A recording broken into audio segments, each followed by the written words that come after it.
Bien-aimés dans les Seigneurs, bonjour. Ici votre frère Rodrigue Senga.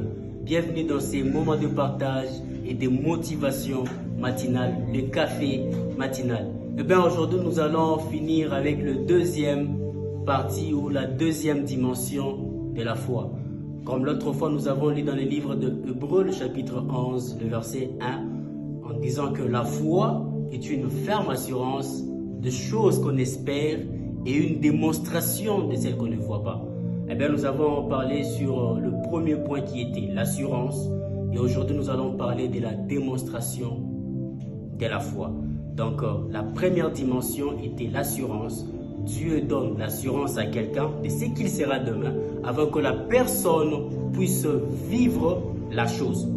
Voilà, j'ai défini la foi selon ma propre manière. Je dis que la foi, c'est voir sans voir, mais pour voir.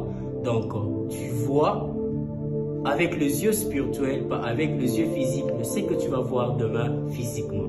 Donc, tu vois avant que tu puisses posséder la chose physiquement, tu la vois d'abord spirituellement.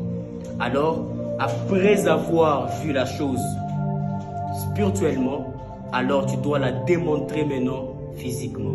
Donc, la démonstration consiste à appliquer, à mettre en pratique des mécanismes pour vivre la grande chose que Dieu t'avait promis ou la chose qui doit arriver.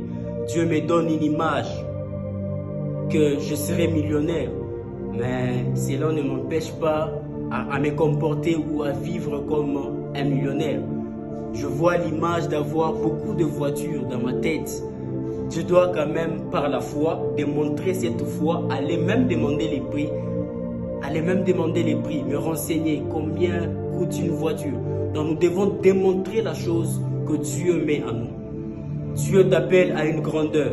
Tu dois provoquer cette grandeur. Tu dois démontrer et vivre cette grandeur. N'attends pas que la grandeur, le temps arrive. Mais toi, tu dois directement affronter la grandeur qui t'attend devant. Donc Dieu te donne une assurance. Et alors tu dois démontrer cette assurance. Parce que beaucoup de gens aujourd'hui échouent parce qu'ils n'arrivent pas à mettre en pratique. Les gens disent ce sont le fruit de nos pensées et tout. Et du coup, ils tuent cette vision. Alors moi je t'encourage, dès que tu perçois la vision de Dieu, directement commence à te voir comme un grand, comme un vaillant qui s'élève et qui démontre la chose qu'il a vue. Dieu t'appelle à une grandeur, alors lève-toi et démontre cette grandeur. Que Dieu te bénisse et que Dieu te garde. En fait, je vous donne rendez-vous demain 6h pour un moment de partage et de motivation matinale, les cafés matinales. Surtout, n'oublie pas de s'abonner à mes différentes plateformes, à partager la bonne nouvelle. Que Dieu vous bénisse.